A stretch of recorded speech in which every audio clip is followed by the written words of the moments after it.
Hello, I am Sarah. As a soldier in the US Army, I am 32 years old.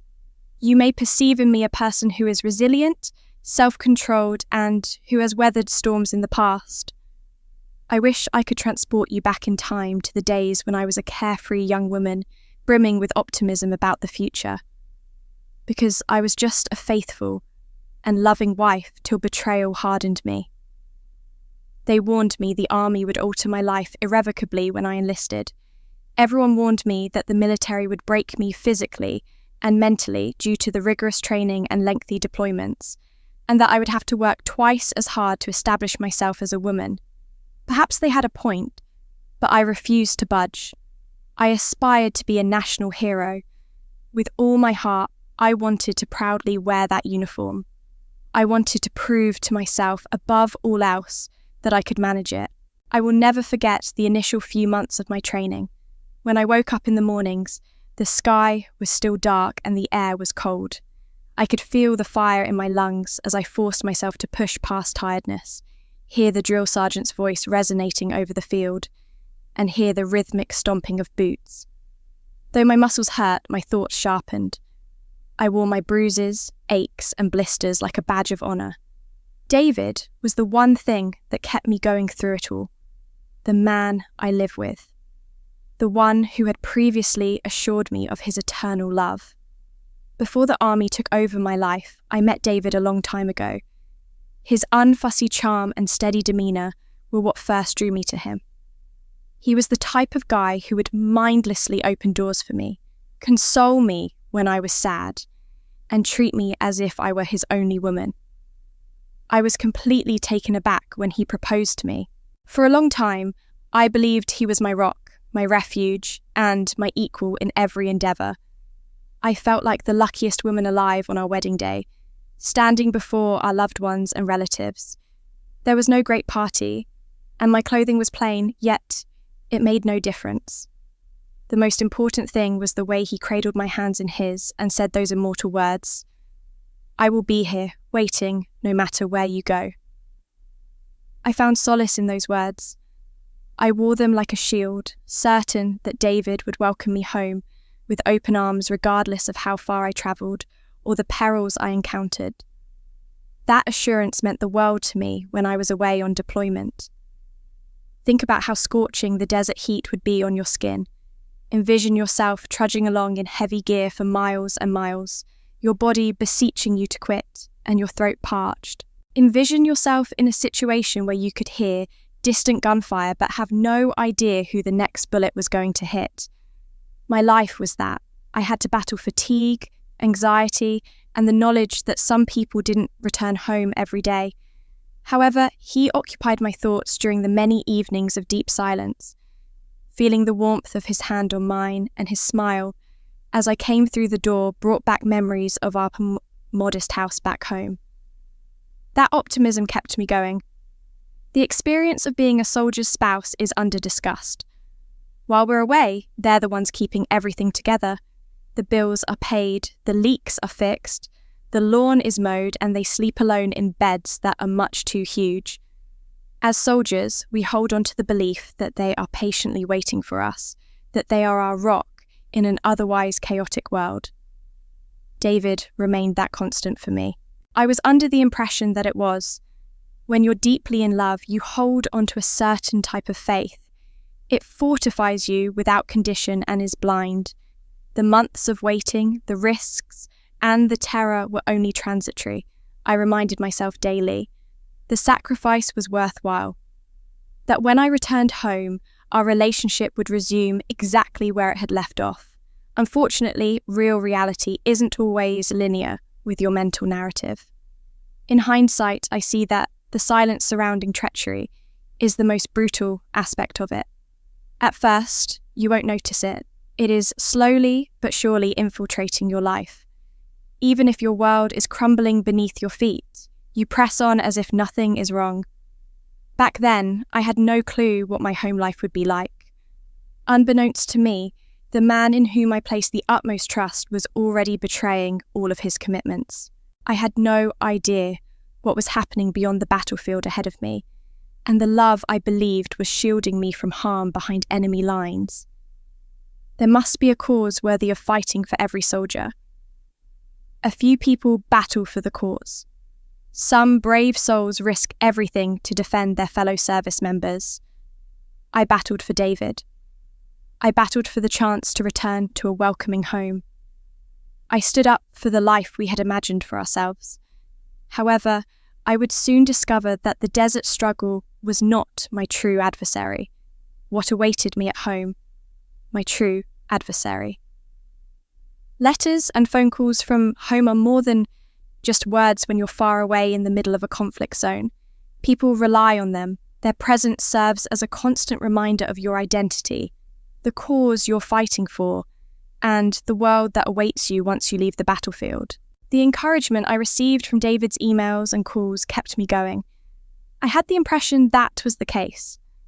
I was unprepared for the challenges I faced during the initial months of deployment. Envision yourself strapping on what seems like an extra layer of clothing every morning as you brave the still dark air of dawn. The rapid increase in temperature seems like someone is attempting to squish you into the soil. You may expect to get sand and dust in your eyes, nose, and lungs with every stride. There were times when the canteen water tasted like metal and my throat felt like it was on fire. My heart skipped a beat at the faintest sound. Everything from a car's engine stalling to a door slamming or an unusually silent period could indicate an impending threat.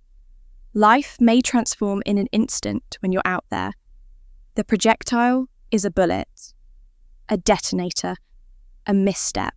But every time the workday came to a close and I had a moment to myself, whether it was on my phone or in front of a computer, I would see his name.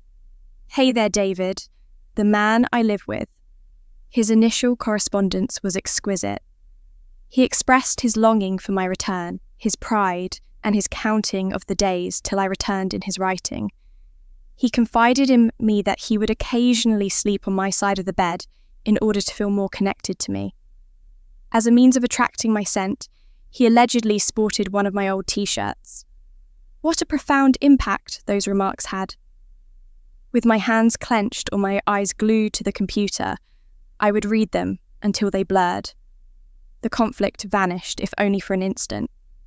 Everything else, the explosions, the terror, the weariness, fell into place. The last thing I could see was my devoted and loving husband patiently waiting for me. On occasion, I was fortunate enough to be able to contact him via phone. I sobbed when I finally heard his voice after weeks of being away. Crying into my trembling phone, I said, "I miss you." He responded with a gentle laugh, that same warm laugh that I loved, and added, "I miss you too, baby." I sat on the floor of a dusty tent, holding the phone tightly in my hands. "I'm not a cause for concern. Ensure your safety. When you get home, I will be waiting for you." I found strength in such calls. Just spending time with him brought the root cause of my conflict back to light. I had a life ahead of me as a wife and mother, not merely a soldier. Things started to shift, though. I was embarrassed to confess it at first. As time went on, his emails got shorter. He wrote brief notes rather than lengthy paragraphs brimming with affection and updates. No worries. Quite exhausted, really. His phone calls grew less frequent, and whenever we did speak, his voice sounded preoccupied, as if he was thinking about something else. I contacted him one evening following a lengthy mission.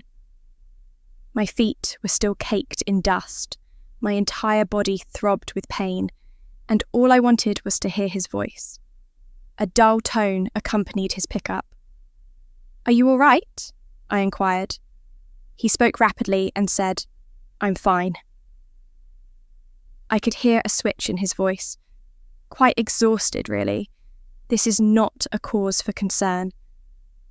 I gave in to my want to believe him. I convinced myself that he was worried, that he needed me too much, and that he probably didn't want to talk about his problems with me. Just thinking about it hurt too much, so I told myself nothing was wrong. However, the indicators persisted. I noticed that he had informed me he was sick and would be staying home that night, but when I looked at the date, he said he was going out to dinner with friends. Once more, he forwarded an image of our living room to me, with a wine glass with a half-empty sentiment resting on the coffee table. David was not a wine drinker. It irritated him. Also, I drank quite infrequently. In response to my inquiry, he chuckled and indicated that a friend had dropped it off. Such inconsequential matters continued to accumulate. In his closet, I found a blouse that I had forgotten he had bought. When I returned home for a brief visit, I discovered a set of earrings in his car's glove box. He made up reasons to explain it away, and I believed him, as I wanted to believe he was telling the truth. However, an inner voice began to grow louder. It doesn't add up. A problem exists. However, I choose to ignore it. I couldn't afford to distrust him out in the field. Maintaining composure, relying on those by my side, and maintaining focus were crucial to my survival. He is my husband, I told myself. To put it simply, he loves me. I will wait, he said. No way would he ever betray me. Upon reflection, I see that my clinging to hope was a result of its scarcity. I found solace in his correspondence, phone conversations, and words. The isolation would have been unbearable without them. I had no idea that he was secretly sending love letters to someone else in the midst of a war, all while I was busy penning my own. He was touching another woman as I clung to his words for support. Betrayal was already a resident of my home, though I failed to notice it at the time. The truth would eventually be staring me in the face. It is said that returning home from deployment is the most joyous occasion for a soldier. You fantasize about it for months.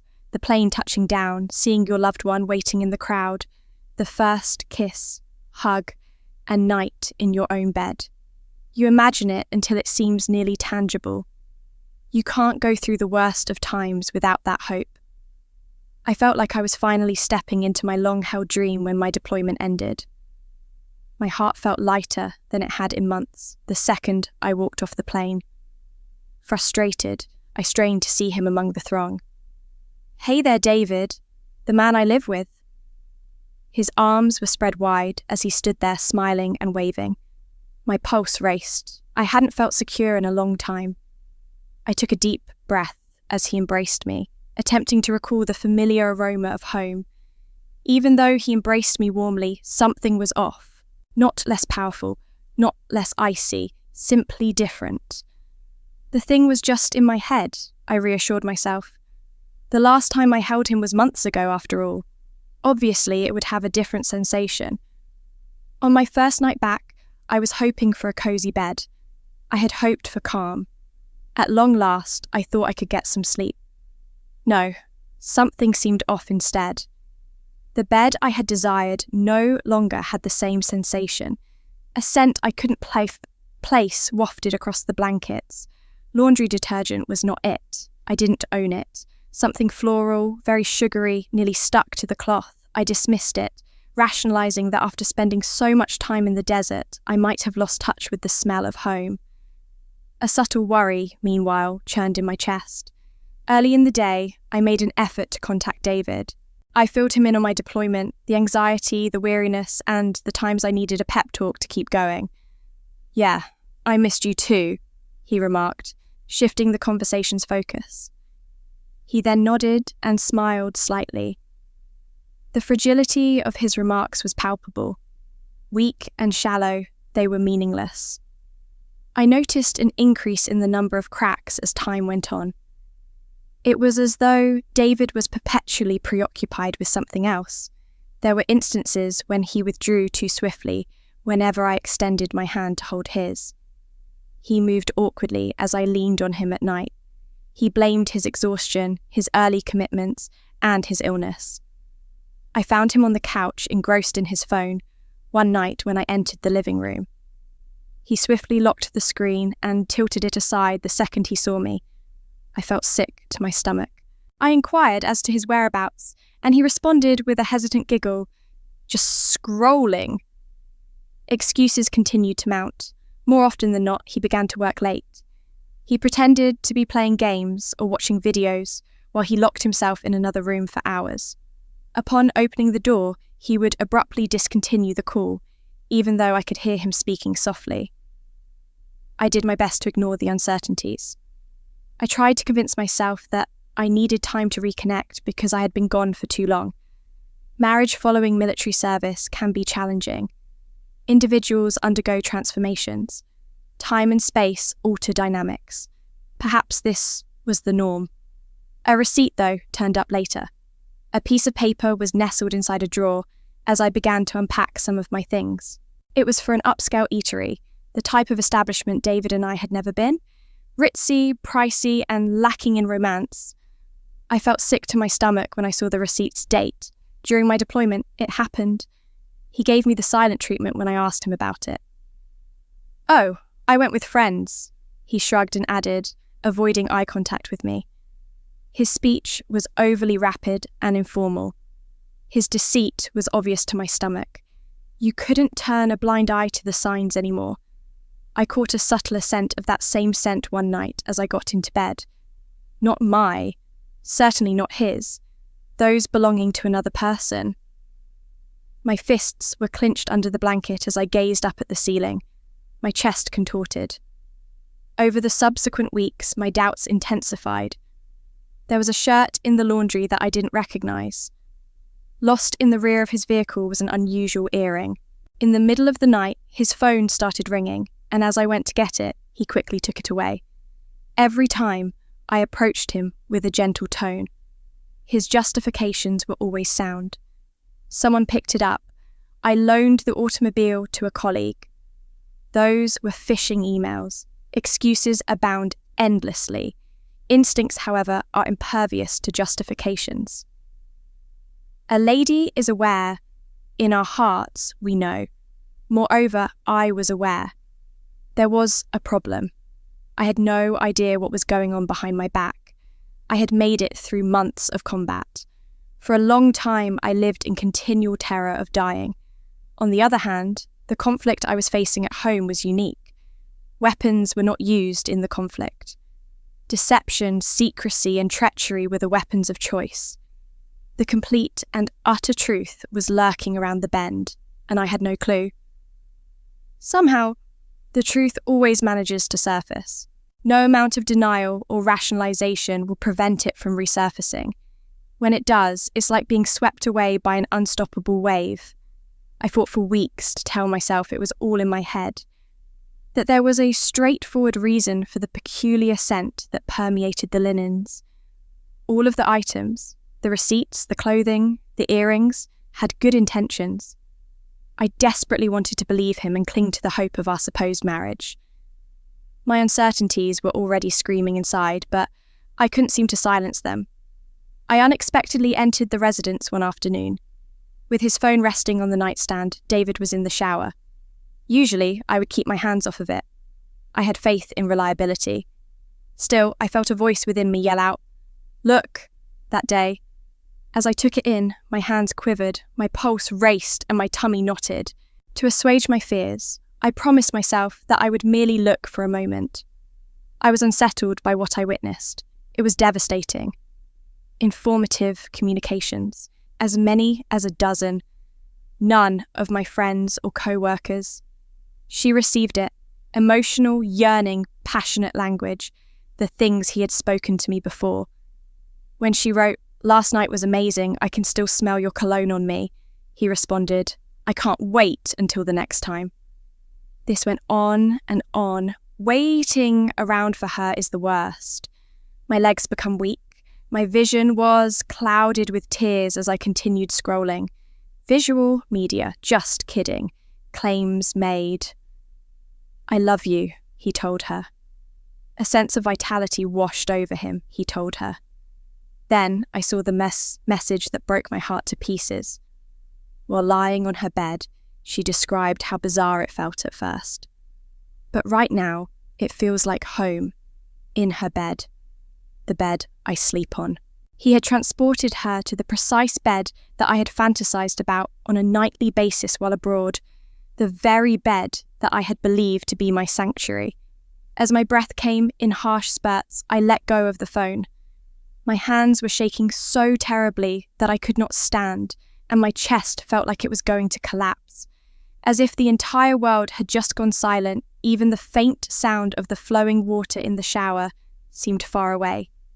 Even though he emerged from the bathroom with a towel wrapped around his waist, I remained seated with my phone still in my hand and a pale face. Shock paralyzed him. Before returning to me, his gaze whizzed past the screen. "David, what is this?" My voice quivered as I inquired. He pretended to be ignorant for a second. "What on earth are you referring to?" I lifted the phone handset. "Tell me the truth. Every word is in my lap." The expression on his face became more entrenched. The face mask came off. I perceived wrath in his eyes rather than contrition or remorse. "You have no right to pry into my phone," he yelled out. I couldn't believe what I was hearing, so I just gazed at him. "So, that's how you replied? You were here bringing another woman into our home after all I gave up and sacrificed while I was out there fighting for my life?" With his mouth clenched, he crossed his arms. "That wasn't how it was." "David, then, what went wrong?" I yelled out, my voice quivering. "Our bed," she stated it herself. "I am lying in bed." No response was worse than the subsequent quiet. At last, he let out a low sigh. All right. Yes, at her side, I was. In fact, she did remain here. Is this what you were anticipating? For months you were not seen. I really needed a friend. Those remarks struck me more forcefully than a bullet could. I required a companion. My devotion, my sacrifice, and my trust were completely in vain. He would never have kept his promise if he knew I was putting my life in danger abroad. I could feel the tears welling up in my eyes. Anger was building up in my body alongside my broken heart. "You repulse me," I said. "As I evaded gunshots and clung to you in my letters, you were betraying me right here. It seems like you're taking things too seriously." He attempted to turn the tables on me. "Perhaps being over there confused you." "You're insane." I nearly doubted myself for an instant due to the gaslighting. Almost there. Perfume, receipts, earring, and texts flooded my mind. I could see the truth plainly. "No, David," I whispered sweetly. "That's not paranoia. I'm not hallucinating. I am fully aware of your actions. I was up all night that night. I sat in the pitch black, my eyes fixed on the walls that had a haunting familiarity but now seemed tainted. My thoughts raced over all the times I had put my faith in him, in his phone calls, letters, and promises, as my body trembled with sadness. As I reflected, memories of the barren nights flooded back, of how his letters had been my lifeblood.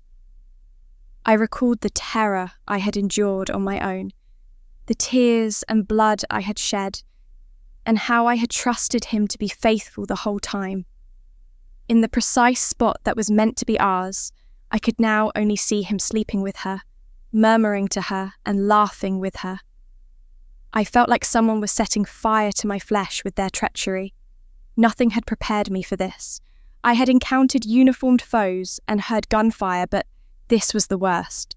This was a different kind of war.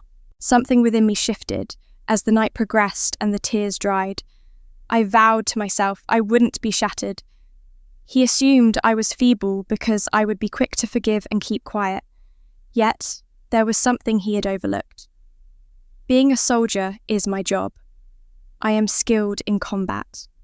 My own home became the battleground this time. Betrayal can affect you in a peculiar manner. Initially, it's like stabbing someone in the chest. The pain is so great that you feel like you're going to pass out and bleed to death. However, the discomfort will change once the first several hours pass. Once it cools, it becomes solid. As soon as the tears stop flowing, fire begins to flow instead. My heart felt like it would burst into pieces the moment I learnt of David's actions. I thought my whole essence had been slashed that first night. Even the walls of my home evoke images of him and her together in my mind. A sense of filth and betrayal permeated the entire house. My body trembled with fury and tiredness as I sat up till sunrise. However, As the hours transformed into days, a change occurred within me. Anger replaced sadness. I gained insight through that fury. The significance of my identity as a soldier became clear to me. I had made it through hostile environments when my life was threatened. Through the nights of terror and guilt I had endured in the desert, I had managed to stay alive. Despite staring death in the face, I persisted. Since he is a coward and a liar, why should I allow him to break me? David mistook my love for him for a sign of weakness. He equated loyalty with frailty. He mistook my tears and pain for a sign that I would submit to his authority. However, he was completely unaware of his counterpart. I glanced over at him at breakfast the following morning. He continued to sip his coffee as if the world had not just collapsed. He appeared completely absolved. His expression was one of contentment, bordering on smugness, as if he thought I would either forgive him or ignore the incident. At that very second, I made up my mind. I would not yell. Not if I were you. The thrill of seeing me broken would not be mine to give to him. I would fight smart instead. I would battle valiantly. His every move was scrutinized by me. I meticulously recorded every action, touch, and justification. He mistook my relative quiet for surrender. In reality, it heralded an impending storm. As he continued, I was already making my combat preparations. I began to delve further. His emails, bank accounts, and bills were all investigated. The information I uncovered infuriated me. In addition to being unfaithful, he was also using my deployment funds on his affair. Steakhouse lunches, accommodations in hotels, raffle items, and jewellery too. Another woman was getting her hands on the money I earned while putting my life on the line overseas. Nothing had the same impact as that treachery. He betrayed not just my emotions, but also my sacrifice. The perspiration, the blood I've shed. He pilfered from me without fear that I would discover his crime. When he went to bed, I remained up all night. Proof was compiled by me. Images captured by the screen, photos, financial records. Preparing a mission file prompted me to make folders and arrange things nicely. There was evidence for every possible outcome, and I was not entering this battle unprepared. Anger got the best of me at times. Tears welled up in my eyes as I sat in the dark, clenching the documents. In any case, I had dealt with worse situations before. On those battlefields, I had walked as if each step might have been my last. With any luck, I'll make it through this just fine. At times, I had the want to confront him once more, to yell and to hurl the proof at him. Except that I refrained, just because a soldier waits till it's safe to attack before doing so. A soldier must be patient and wait for the adversary to be exposed before launching an attack. As I waited, thoughts of the many times he brought me down to his size raced through my mind. On several occasions, he flat out denied my inquiries. The way he used gaslighting tactics, such as claiming I was hallucinating or paranoid, to trick me. The shameless manner in which he stood before me and confessed to taking her into my bed. I was fueled by those memories. I no longer treated him as if he were my spouse. On the contrary, I regarded him with suspicion. Someone had sneaked into my life, hoping to undermine me from inside. Like many others, he failed to recognize my full potential when I initially enlisted in the army. I was prepared to show them they were mistaken in an instant. I could feel my strength increasing daily. Tears dried up. The trembling subsided. Instead, what emerged were determination, self-control, and an intense desire for fairness. I had a feeling this would be difficult. Not often is revenge. On the other hand, I was confident of one thing. I would not stand by while he avoided responsibility for his actions. David believed my betrayal had sealed my fate. However, I didn't end up with betrayal. It was the initial event that sparked my passion. He would soon find out that the woman he believed he had broken was actually planning to return, this time even more formidable and dangerous. You learn the importance of being well prepared for everything when serving in the military. One does not carelessly embark on a task. You acquire knowledge. You research your adversary. You patiently await the optimal moment to act. Following my revelation of the truth, I approached David in precisely that manner. The falsehoods, receipts, and messages were all right there on his phone for me to see. I could have yelled at him and demanded answers the second time around. I was aware, though, that it would lead nowhere. To make me feel insane, he would gaslight me and twist the truth. Number. I was determined not to participate in his game this time. My intention was to challenge it. Thus, I grew silent. I allowed him to think he had triumphed. I had accepted his betrayal, he reasoned, because I remained silent. The meaning of quiet can also be calculated, which he was unaware of. I gathered additional proof every day. Even though he claimed to be working late, I discovered that he had paid for hotel stays in his bank accounts. Jewellery expenditures, along with other high-priced presents that never materialised, appeared on my credit card statements.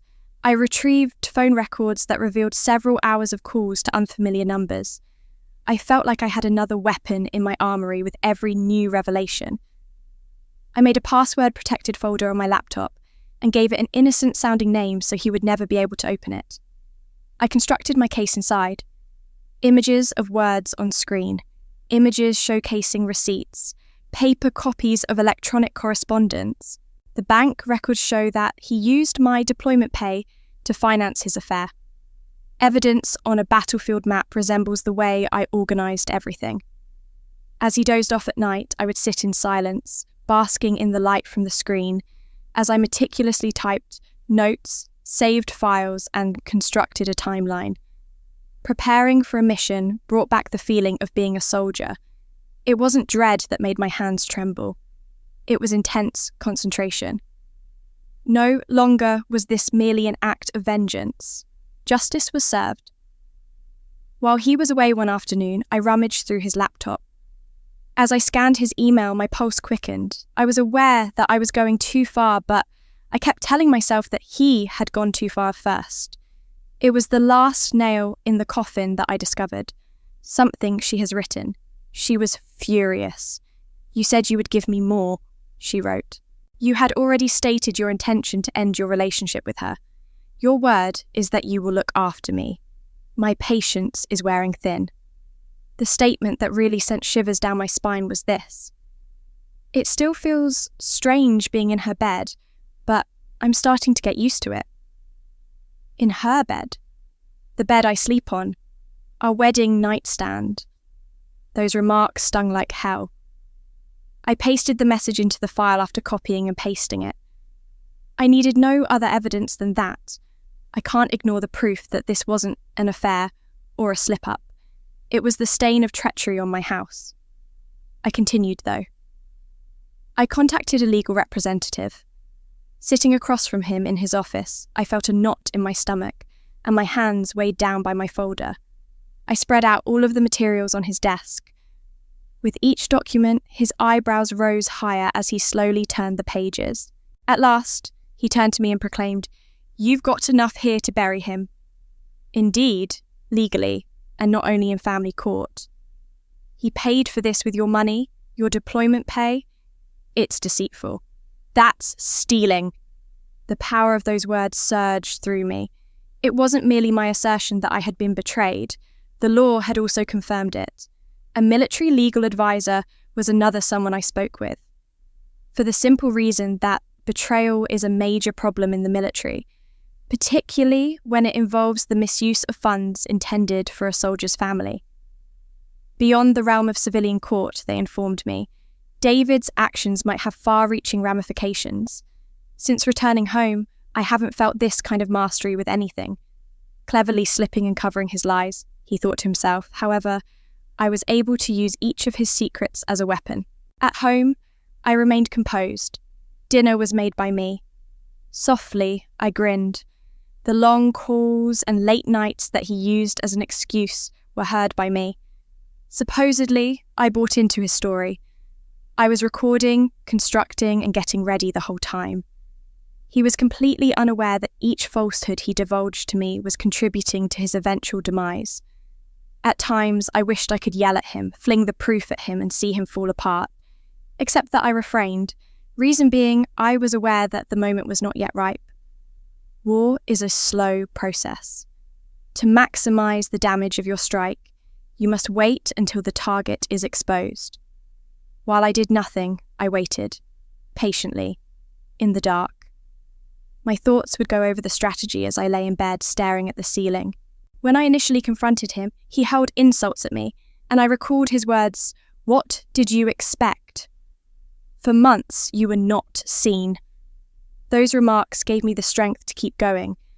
Because I was not around, he rationalized his treachery. He mistakenly believed that my sacrifice gave him carte blanche to cheat. I was too damaged, too blind, and too weak in his eyes to fight back. However, my identity slipped his mind. Being a soldier is my job. Plus, troops never give up. We remain unwavering. We make no haste. We get ready, we stay put, and then we attack. There was mounting evidence. There was substantial proof. Plus, I'd be prepared to defeat him in no time. In his mind, he had already killed me. However, he was unaware that all he had done was stir up my inner warrior. Plus, the battleground wasn't a desert this time.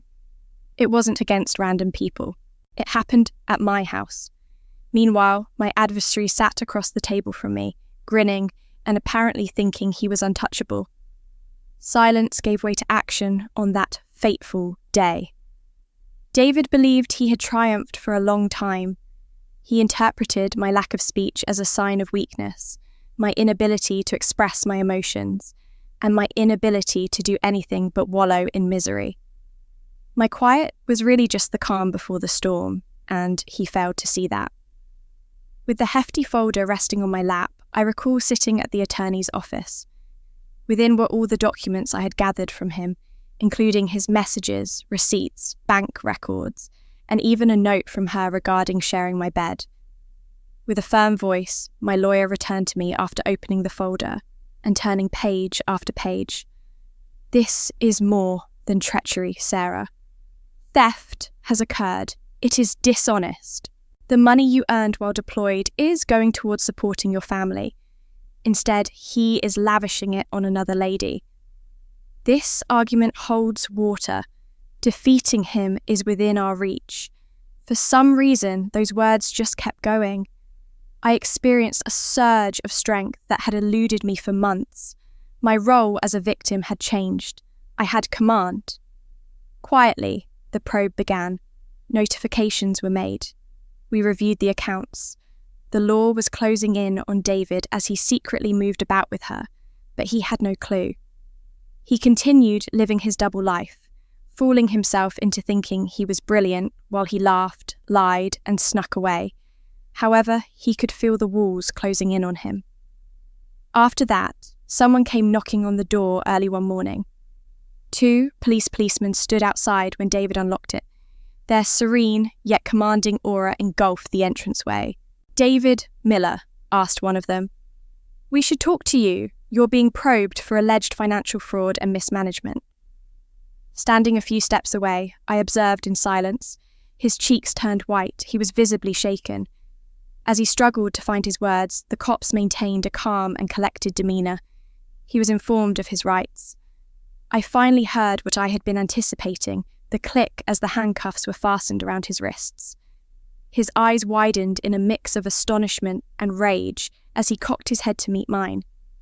"Hey, Sarah! You! Is this something you accomplished?" "Hey!" he yelled. "No!" I said. That wasn't necessary. I kept my mouth shut. As onlookers peered out their windows, his cries for help resounded in vain as they escorted him from the premises. I have not felt a weight lifted from my chest since my homecoming. He might be reached by anyone now. The time that transpired thereafter was brisk. Bit by bit, the truth emerged in court. He was involved in an affair, his falsehoods, the deceitful funds. After I gathered all of the necessary evidence, receipts, messages, and proof, the judge and lawyers used it as a weapon. After learning he would never fulfill his promise to offer her the life she wanted, his angry and resentful ex-girlfriend testified against him. Compared to my remarks, hers hurt him more. Sitting quietly and steadily in the courtroom, I listened as his life fell apart. He twisted the story, attempted denial, and painted himself as someone who was misunderstood. The proof, however, was incontestable. Under no circumstances did his justification succeed. The reality crushed his falsehoods. During the delivery of the punishment, the judge's voice echoed across the chamber. Contrick. The heist. I am guilty. In prison. For some reason, the loveliest sound I've ever heard was the gavel striking the desk. Tragically, David's face contorted. He seemed to be hoping someone would come to his rescue, as if he still had hope that he could use his charms to get out of there. However, evasion was impossible. His fate was sealed as he was led out of the courtroom, with his hands tied once again. I left that courtroom feeling accomplished. The burden of hurt, betrayal, and wrath had weighed me down for months. Freedom, though, was mine that day. He believed he had annihilated me. He was afraid I would never be able to recover from the damage he had inflicted on me. However, I got back up even stronger. I had transformed my sorrow into strength. Now I slept soundly for the first time in months while he remained awake on a small mattress in prison. The importance of justice in erasing treachery became clear to me. Unfortunately, it has no analgesic effects. However, it serves as a helpful reminder that you have agency. The message is clear. You can persevere and emerge victorious in the face of adversity. It was David's wish that I remain petite. He preferred it if I kept quiet. I was to bear the guilt of his decisions, he insisted. However, he is confined to a prison cell, with its icy walls and iron bars, and bears the weight of his guilt. Where am I then? Freedom, dignity, and strength are with me. David was afraid I would give in. It was his hope that betrayal would put an end to my voice. Rather, it turned and became my rallying cry. The marriage I had hoped would endure forever did not. But the benefit to me was immeasurable. I understood. I became stronger. I was able to achieve my goal of living freely. Although justice was done, the court's decision and his sentencing had nothing to do with my triumph. Reclaiming my identity was the key to my triumph. Respect for me. The strength that I possess. Anyone who has ever felt broken by betrayal from a friend, a spouse, or even themselves, hear me. You are not helpless and you are not alone. Pain goes away with time, temporary betrayal. The strength you gain from perseverance, nevertheless, is immortal. Do not think that I am sharing my tale to court sympathy. Someone out there needs to hear that even the darkest chapter may become the beginning of their brightest one, and that's why I am sharing it. Please tell someone who is struggling to find hope if my story touched them, and do share your experience of how you overcame betrayal in the comments below. I would love to hear it. Feel free to hit that like button, subscribe, and remain updated, because our strength is in unity.